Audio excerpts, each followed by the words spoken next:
Coming up on a newscast. An expressway tunnel was set on fire in Gwacheon. 5 people are reported dead, many more left injured. Authorities fear the number of casualties could go up.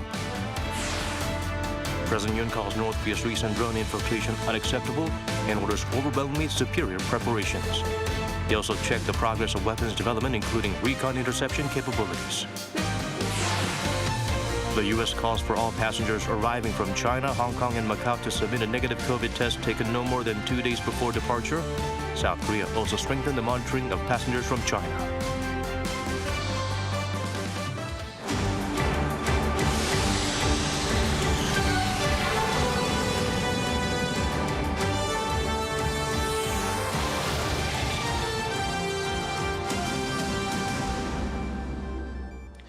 Good evening, I'm Daniel Che here to bring the latest. Let's begin with our top story. An expressway tunnel in Gwacheon was set on fire. Reportedly, initially 5 lives were lost, many more left injured. The blaze has since been extinguished, but the number of casualties could go up. Our Ishiu is on the site with the latest. Shiu, do fill us in. Daniel, I'm out here on the expressway leading up to the site of the accident in the city of Gwacheon, which is a tunnel, soundproofing tunnel in the city of Gwacheon. And the police are currently restricting access to the site. Now, due to the fire, at least 5 people have died and 37 have been injured. Of the injured, 3 are in critical condition. It was initially speculated that the fire started after a bus and truck collided with each other, but there's a possibility that the fire may have started from the truck alone. The fire from the truck quickly spread to the tunnel, taking over 45 cars. The fire was first reported at around 1:50 p.m. Hundreds of meters of the tunnel caught on fire. The ceiling melted and black smoke funneled out. Some people reversed to get their cars out of the tunnel. Some who couldn't left their cars and ran out themselves. It took the department around 2 hours to extinguish the fire. So, Shiu, how exactly did authorities, the police, and the fire department respond to the accident?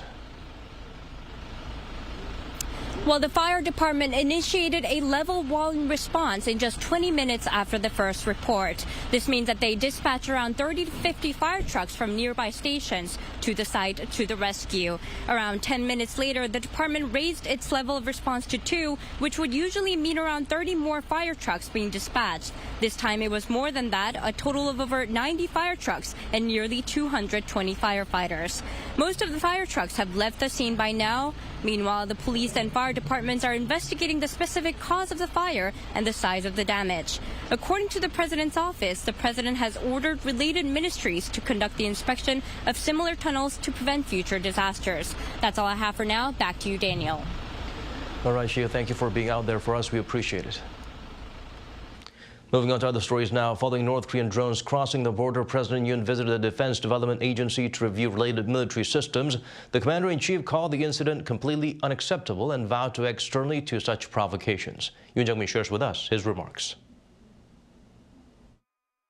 An accident that is completely unacceptable is the way President Yoon Suk-yeol described North Korea's recent intrusion into South Korea's airspace as he made his way on Thursday to the Agency for Defense Development in the city of Itaewon, some 140 kilometers south of the capital. 북한 무인기가 영공을 침범하고 우리로서는 도저히 용납할 수 없는 그런 사건이 발생했습니다.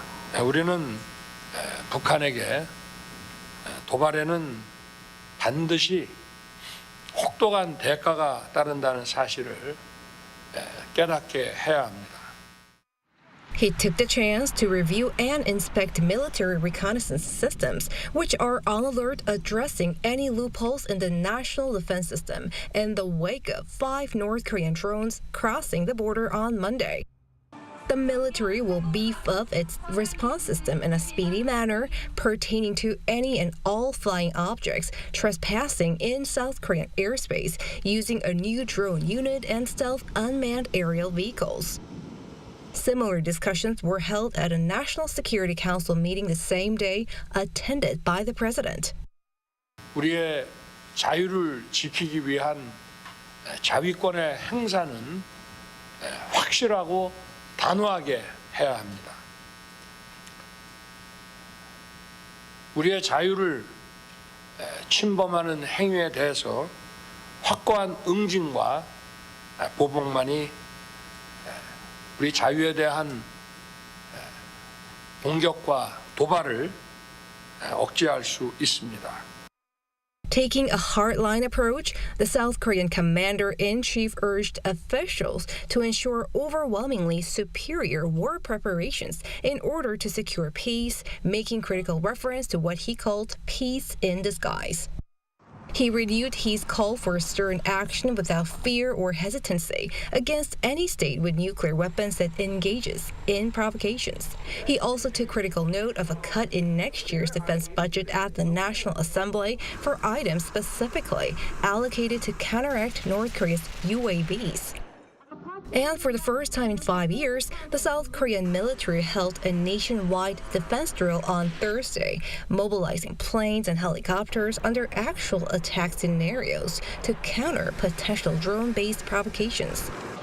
The Defense Ministry says it'll spend some $440 million over 5 years on equipment for drone detection, laser weapons, and more. Yoon Jung-min, Arirang News. North Korea's ruling Workers' Party continues to hold its year-end meetings. Day 3 focused on internal politics, with officials discussing ways to revamp the organization. The regime's leader called for greater efficiency by giving bigger roles to officials at the provincial and local levels and by taking new approaches to party work. Few details were provided, but the North's state media said Wednesday's session also covered the economy. These meetings could be the venue for a major speech from Kim Jong-un in lieu of his annual New Year's Day address. The South Korean government announced plans to spend most of its budget in the first half. It plans to nurture the digital platform industry too. In Thursday's meeting of ministers related to the economy, the finance chief said the government will closely monitor employment and consumer prices in the new year while spending 65% of the budget in the first half. This is the biggest proportion to be pushed forward so far. The science and culture ministers also took part, discussing ways to develop the digital platform industry, tech like AI and the metaverse. Next year, we'll see public investment in these industries and deregulation to promote private sector-led growth, along with efforts to create a stable environment for them by establishing digital rights for users. It's been a tough year for the local economy. Unfortunately, things aren't quite looking up for 2023. An expansion of less than 2% has been projected by the Finance Ministry. Shin Se-byuk helps us look beyond the digits. 1.6%. This is the Finance Ministry's latest 2023 economic growth forecast for South Korea. It is the first time ever that the government has set a yearly projection that's as low as the 1% range. The figure is also down by almost a percentage point compared to the estimate from 6 months earlier. And it is also lower than the outlooks from the OECD and the IMF of 1.8 and 2.0% respectively. South Korea saw its economy grow less than 2% during the 4 past major crises. In 1980, in the aftermath of the second oil crisis, 1998 during the Asian financial crisis, 2009 following the global financial crisis, and 2020 due to the COVID-19 pandemic. The grim outlook reflects a combination of headwind factors ranging from sluggish exports to lingering global economic uncertainties. Exports in particular are a key growth driver. The latest data from the Bank of Korea shows that in November, the export value index decreased by a 30-month record of over 11% due to weakening demand for chips. The import value index, meanwhile, jumped by more than 3% in November on rising oil prices. And it's only expected to get worse as the government forecasts exports to shrink 4.5% in 2023. Pundits say South Korea, heavily dependent on exports, is likely to face downside risks as long as geopolitical uncertainties such as the Ukraine war continue. An economy expert says such sluggish exports will ripple through the South Korean economy from sticker prices to interest rate hikes, eventually cutting back people's spending. Inflation is still high and there come interest rate hikes, meaning people's real income could decrease while they have to pay more for their debt. Job growth could slow too. These will result in a drop in consumption. Meanwhile, the Finance Ministry says inflation will ease somewhat from this year's 5.1% to 3.5% next year. However, it is still above the central bank's 2% target, another deteriorating factor for the economy. Shin Se-byuk, Arirang News. Staying here in the nation, lawmakers continue with their own probe into the Itaewon crowd crush. Some officials not being investigated by the police but is accused of failing to uphold public safety were in the hot seat. Yoon brings the highlights from the session. Having already been questioned by the police 2 times, Choi Sung-bum, chief of the Yongsan fire station, was questioned once again on Thursday about his response at the scene of the Itaewon crowd crush. This time by lawmakers, in particular over his failure to execute prompt cooperation with the police, which prevented the provision of emergency aid to the victims when they needed it. Do you think rescue operations and patient management would have been effective if there had been a prompt cooperation with the police?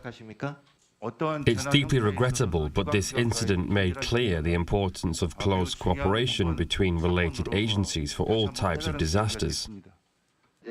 Lately, Che has emerged as the primary target of the police for a possible arrest warrant, like those issued to the former Yongsan police chief and the head of district office in the area where the accident occurred. Also brought into the session was the mayor of Seoul, Oh Se-hoon, to brief lawmakers about the city's failure to inspect its safety manuals as the ultimate safety watchdog. Mayor Oh cited a loophole in the current disaster management law that only requires the city and the central government to draw up such manuals for events with a particular organizer, which was not the case for the Halloween gatherings. Under the current law, the city government is not required to pre-inspect all festival-like gatherings if there's no organizer for us to work with on safety manuals. But we've started by amending the related ordinance. Mayor Oh is among those from higher organizations that have been called into the parliamentary probe.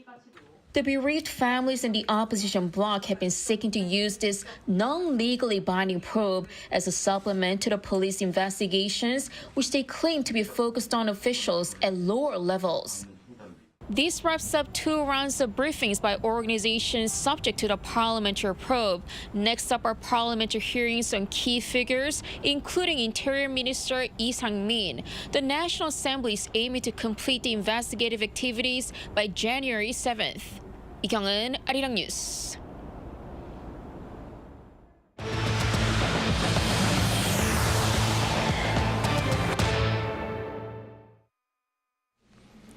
As COVID-19 continues to grip China, the U.S. will require arrivals from Beijing to provide negative COVID tests. Other countries are also imposing such measures as China scraps its zero COVID policy and reopens borders. Kim Jong-sil has the latest. The American Centers for Disease Control and Prevention announced on Wednesday local time that from January 5th, all passengers arriving from China, Hong Kong, and Macau will be required to submit a negative COVID test taken no more than 2 days before their departure. The CDC said the step is to slow the spread of COVID-19 in the U.S. at a time when China has failed to provide adequate and transparent epidemiological data. The decision by the U.S. comes as China decides to reopen its borders and scrap its strict quarantine measures from January 8th. China also plans to normalize the issuance of passports and to no longer require foreign travelers to quarantine. China's decision has sparked concerns elsewhere about an influx of Chinese tourists during the Lunar New Year holiday starting January 21st, prompting other countries to impose testing rules as well. Among those are India, Taiwan, and Italy. Japan has gone a step further, announcing on Tuesday that it will require anyone arriving from China to take a PCR test on arriving starting Friday. And those who test positive will be required to quarantine for 7 days in a designated facility. China has expressed unease at the policy. Its foreign ministry spokesperson Wang Wenbin said in Tuesday's briefing that all countries' COVID measures should be science-based and proportionate and should not affect normal people-to-people exchanges. Kim Jong-sil, Arirang News. With a growing number of countries set to impose restrictions on visitors from China after Beijing removed the major impediment to overseas travel despite surging COVID cases at home, South Korea is expected to follow suit. While the government mulls various options, the country may choose to require negative COVID tests for all travelers from mainland China, a stark contrast to the early years of the pandemic when the previous administration postponed blocking Chinese arrivals, resulting in a surge in infections and making it difficult to contain the spread of the virus. But there are concerns stricter restrictions could impact various businesses, as some experts estimate up to 2 million tourists from China could visit Korea in 2023. As for around the world, Russian attacks intensified in the recently liberated city of Kherson. The Ukrainian military says Moscow fired 33 missiles at civilian targets on Wednesday. No casualties reported so far, but officials urged residents to evacuate. A district in the northern city of Kharkiv was also hit with rockets on the same day, injuring one civilian. New shellings are exacerbating the country's electricity deficit as well. A state utility company says it doesn't have enough power to meet demand. CES 2023 is coming up in Las Vegas. With more than 500 companies, South Korea is expected to have the second biggest contingent after the host country. It'll be held in person for the 4 days starting January 5th. Jung Eun-ju provides a glimpse of what to expect. CES 2023, the world's largest consumer electronics show, will be held in Las Vegas, Nevada, starting January 5th next year. It will be held fully in person over 4 days after being online in 2021 due to COVID-19 and shortened this year because of the spread of the Omicron variant. The event's organizer, the Consumer Technology Association, said it's expecting around 2,200 exhibitors and 10,000 visitors. Samsung Electronics, Google, Amazon, Sony, and startups from 170 countries around the world are set to take part.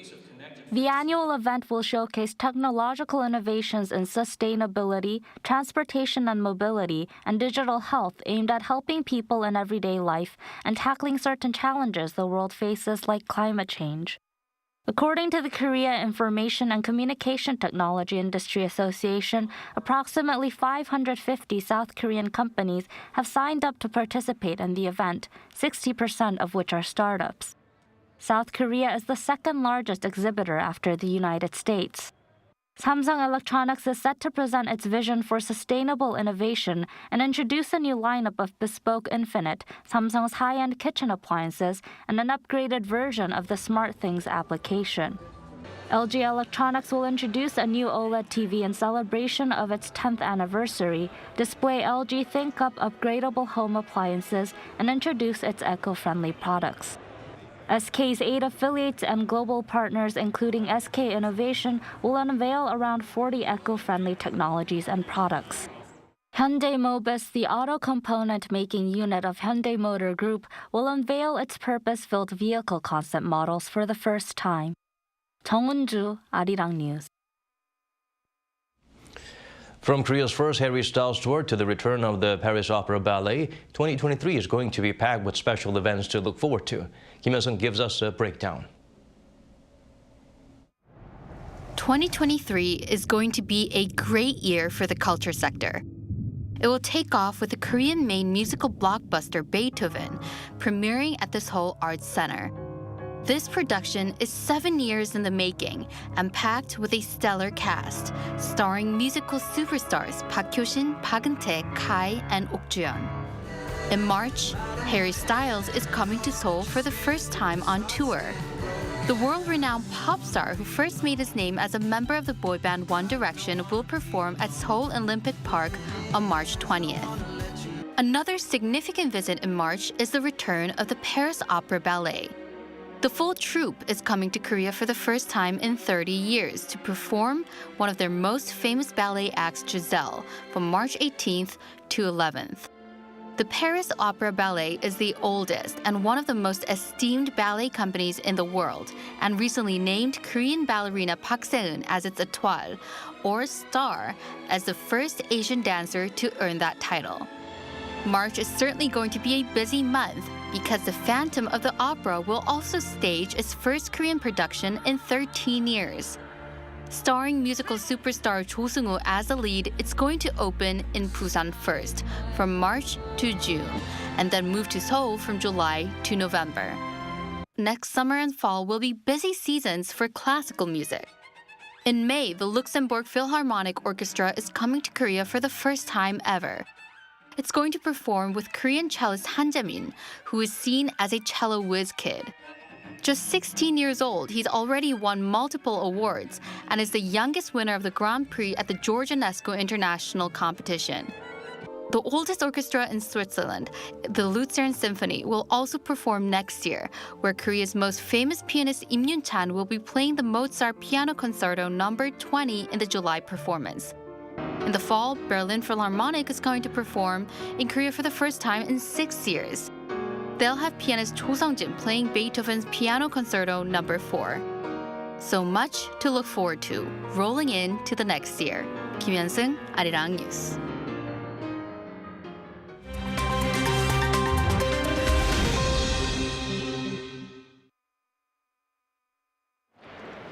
Let's take a look at what's going on in the world now.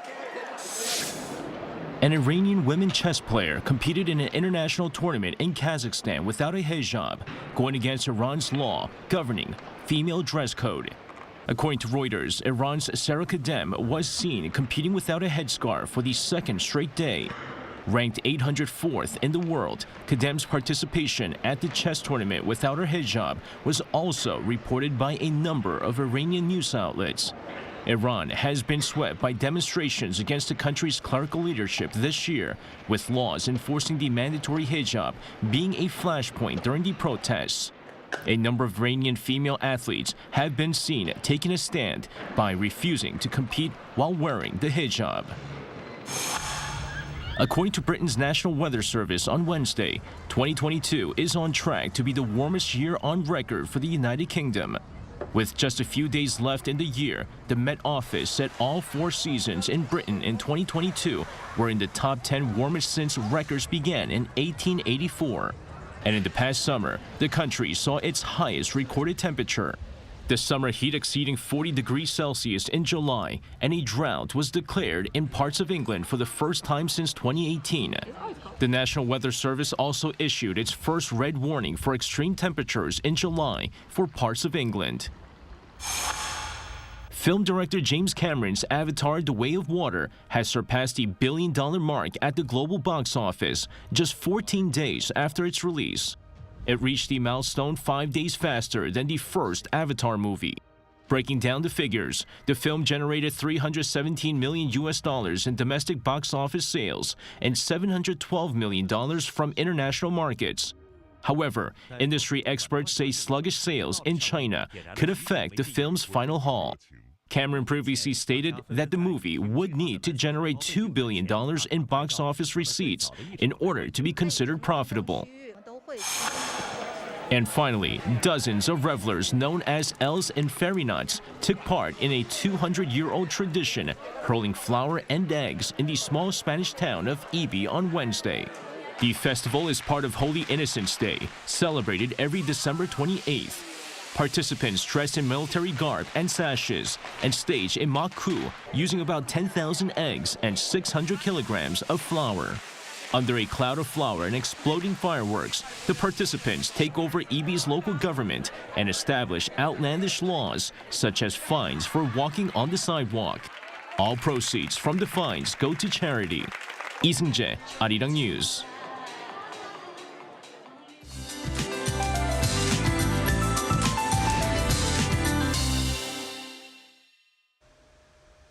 The cold wave will continue to grip South Korea heading into the weekend. Although gusty winds have now eased off, overall conditions are still quite cold. For Seoul, morning lows will stay frigid at -6 degrees Celsius tomorrow. The cold snap will start to taper off Saturday afternoon as readings will be returning to the seasonal norms. And snow clouds are still lingering across parts of central regions. Until tomorrow morning, southern Gyeonggi-do and northern parts of Gyeonggi-do Provinces will see light snowfall of 1 centimeter. The surrounding regions, including Seoul and parts of Gangwon-do Province, will see snowflakes flying around. Keep in mind that frost and ice may appear on the roads, causing slippery road conditions. Expect partly cloudy to overcast skies for the morning. Seoul will be starting up at -6 degrees. And daily highs in Seoul will get up to 1 degree, Gwangju 5, Busan will be reaching 8 degrees Celsius. For the next few days, clear skies will prevail across the capital region. That's all for now, and here are the weather conditions around the world.